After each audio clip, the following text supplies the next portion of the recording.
नमस्ते। आप सभी का स्वागत है प्रत्यय के इस वीडियो में।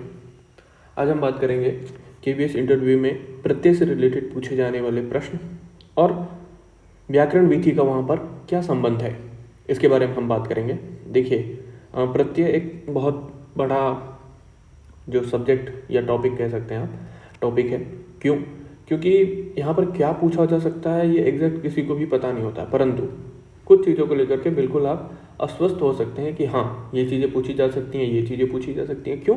क्योंकि पूर्व में काफ़ी सारे इंटरव्यू होते हैं और इंटरव्यूअर उसी बात को माइंड में रखता है कि मुझे ये चीज़ें पूछनी है, कहीं ना कहीं वो अपने हिसाब से लिख करके भी रखता है। फिर भी जब आप व्याकरण विधि पढ़ते हैं तो व्याकरण विधि को किस प्रकार से इंटरव्यू के लिए पढ़ना चाहिए, ये हमें बहुत ज़्यादा ध्यान देना होता है। और व्याकरण विधि में भी प्रत्यय को किस प्रकार से पढ़ना चाहिए, ये हमें बहुत ज़्यादा ध्यान देता है। तो आइए चलते हम कक्षा को शुरू करते हैं। तो देखिए, प्रत्यय होता क्या है? जब किसी धातु या शब्द के पश्चात जुड़ने वाले शब्दांशों को प्रत्यय कहते हैं।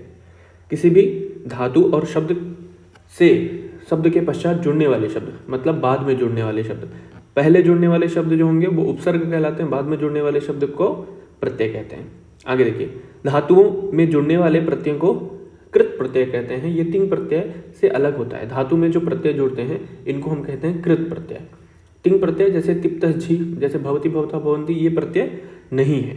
आगे देखिए, संज्ञा शब्दों में जुड़ने वाले प्रत्यय को तद्धित प्रत्यय कहा जाता है। तद्धित मतलब सुप प्रत्यय नहीं, तद्धित एक अलग प्रत्यय है। आगे देखिए, पुल्लिंग से स्त्रीलिंग बनाने के लिए शब्दों में प्रयुक्त होने वाले प्रत्यय को स्त्री प्रत्यय कहते हैं। अगर पुल्लिंग शब्द है, जैसे राम शब्द है, उसको हमने अजाद्यष्टाप से रमा बनाया तो वो स्त्रीलिंग हो गया, तो वहां पर प्रयुक्त होने वाले प्रत्यय को क्या कहते हैं? स्त्रीलिंग, स्त्री प्रत्यय कहा जाता है। ध्यान से समझ में आ रहा है आपको? अब आगे देखते हैं हम कृत प्रत्यय क्या होता है। तो देखिए, कृत प्रत्यय धातुओं को जोड़ करके संज्ञा, सर्वनाम या विशेषण आदि पद बनाए जाते हैं। बहुत ध्यान से समझने वाली बात है कि जोड़ करके क्या बनता है? संज्ञा, सर्वनाम, विशेषण और अव्यय। अब देखिए क्या क्या होता है। अव्यय बनाने के लिए तीन धातु का प्रयोग, तीन प्रत्यय का प्रयोग किया जाता है। कौन कौन सा? अव्यय मतलब सदृशम त्रिशुलिंगेषु सर्वासु चतुर्विभक्तिषु वचनेषु सर्वेषु न व्ययेति तदव्ययम्, मतलब कभी भी क्षीण नहीं होने वाला, सदा सर्वदा एक समान रहने वाला। ऐसे प्रत्यय हैं त्वा, ल्यप और तुमुन। ये तीन ही प्रत्यय हैं। इस बात को बहुत ज़्यादा ध्यान, अगर आपसे पूछा जाएगा कि कौन सा ऐसा प्रत्यय है, ये पूछा जा सकता है कि कौन सा प्रत्यय है जो अव्यय ही होता है। जब वो परिवर्तित होता है तो वो केवल अव्यय होता है। तो आपको इन तीनों प्रत्ययों का ही बारे में बताना है। अब ये प्रत्यय ही क्यों होते हैं तो इसके बारे में हम आगे चर्चा करेंगे। ध्यान से समझिए। देखिए, धातु से विशेषण बनाने के लिए क्षत्रि, शानच, तव्यत, तव्य, अनियर, यत आदि प्रत्ययों का प्रयोग किया जाता है। इसको विशेषण बनाने के लिए किया जाता है। आगे भूतकालिक क्रिया के प्रयोग के लिए त और तबतु, त और तबतु का प्रयोग होता है।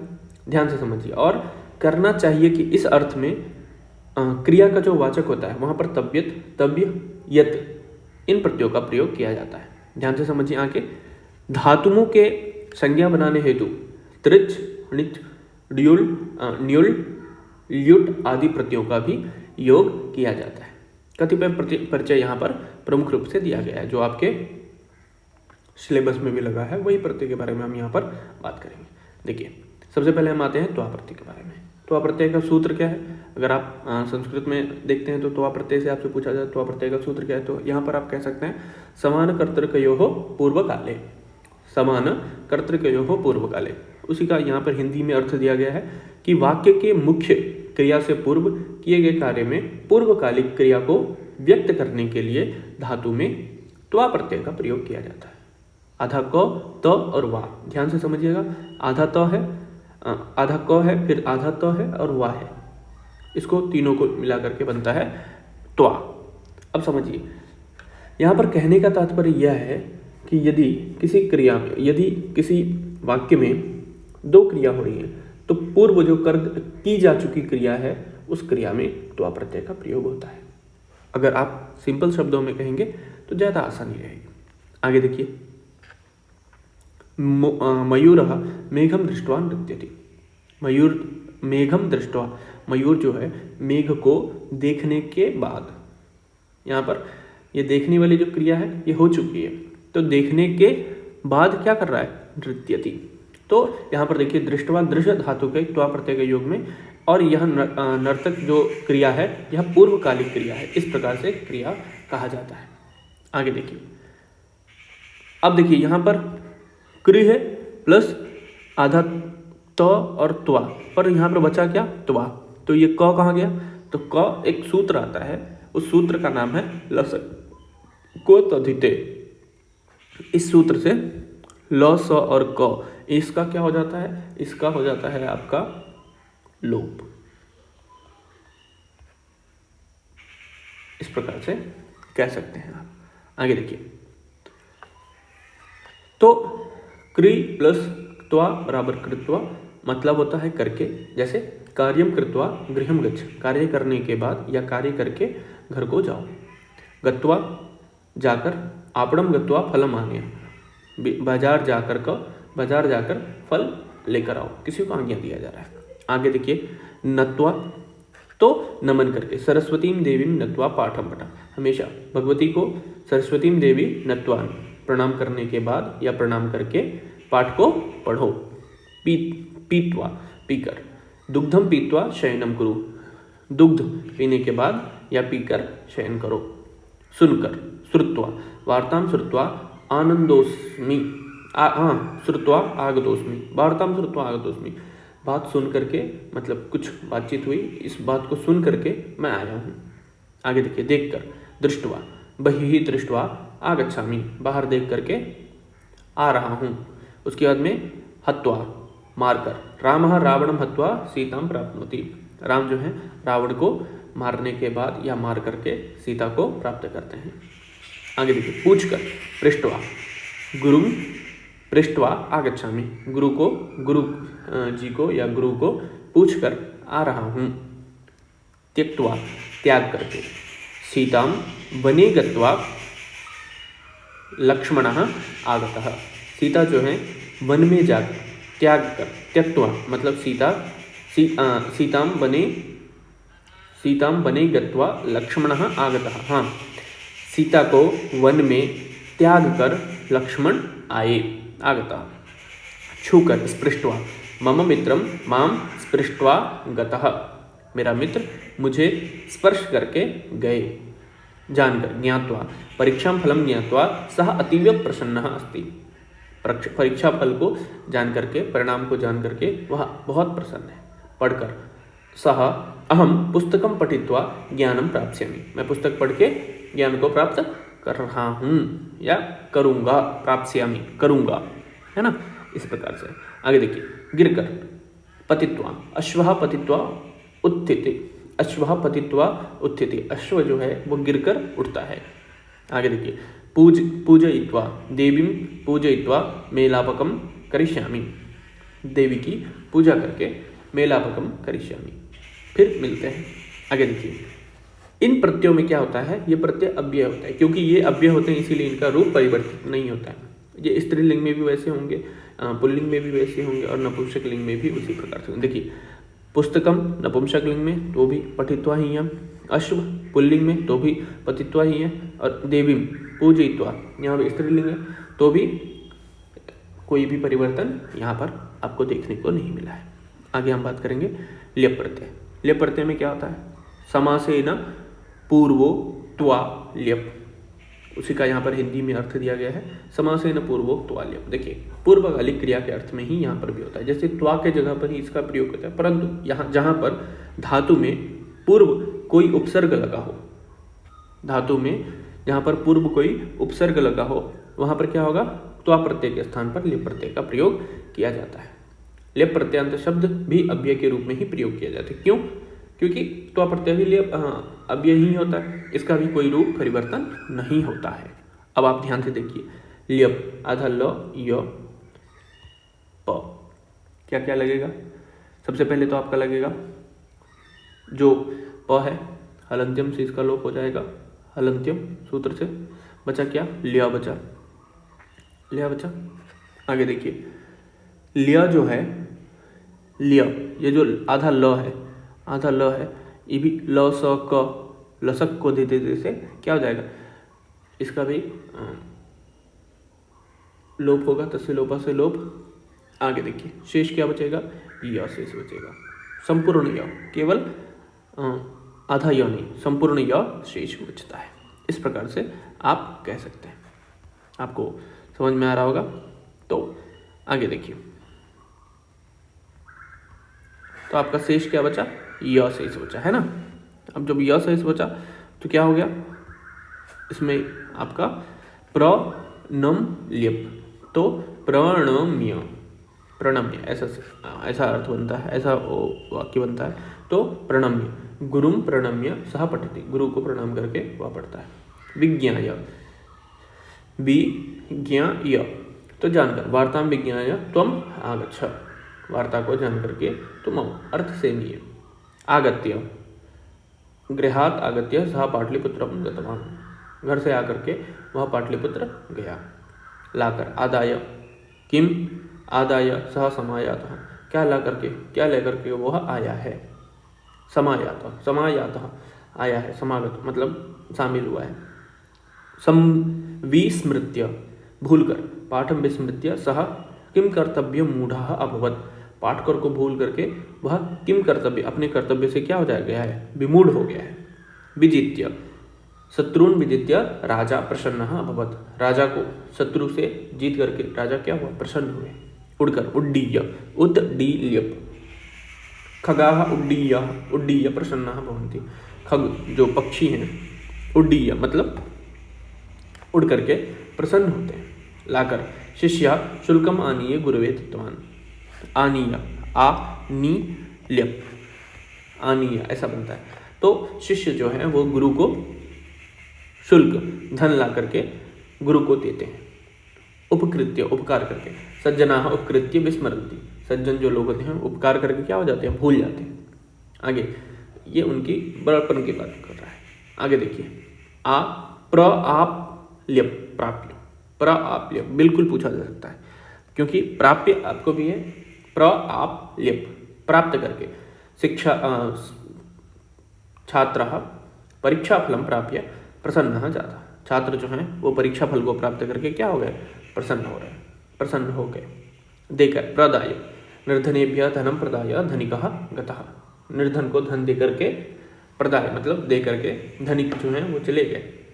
स्पर्श, संस्पृश्य, पितुः चरणम संस्पृश्य सह आशीर्वादम प्राप्तवान, पिता के चरण को स्पर्श करके वह आशीर्वाद को प्राप्त किया। उत्तीर्ण, उत्तीर्य, दशम कक्षायाम उत्तीर्य सह उच्च विद्यालय प्रवेशम अलभत, दशम कक्षा में वह उत्तीर्ण करके उच्च विद्यालय में प्रवेश प्राप्त किया। अब हम लोग बात करते हैं, और ये भी आपका अब यही है।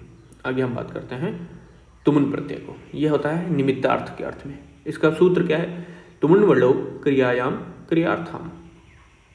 एक अगर आप हिंदी में कहें तो के लिए, जो इस अर्थ में प्रयोग होने वाले धातु को कहते हैं। देखिए क्या है इसका मतलब पूरा, तुमुन वलो क्रियायाम क्रियार्थायाम का, जब दो क्रिया पदों का कर्ता एक होता है तथा एक क्रिया दूसरी क्रिया का प्रयोजन, कह लीजिए कारण या निमित्त मात्र में होता है, तो निमित्तार्थक क्रियापद में तुमुन प्रत्यय होते हैं। कैसे होते हैं भाई, क्या होता है, ध्यान से समझिए, एक उदाहरण से ही समझते हैं। सुरेशः पठितुम विद्यालयम गच्छति, सुरेश पढ़ने के लिए विद्यालय जाता है।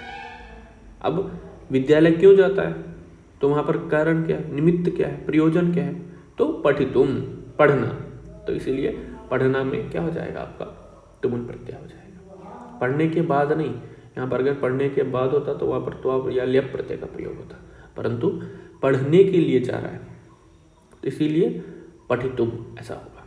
तो उसके साथ में देखिए समय के वेला में, काल के वेला में इत्यादि में भी तुमुन प्रत्यय का प्रयोग होता है। जैसे स्नातुम वेला अस्ति, स्नान का समय है ये, पठितुम समय अस्ति, अभी पढ़ने का समय है। क्यों, क्योंकि अभी इंटरव्यू का डेट नहीं आया है।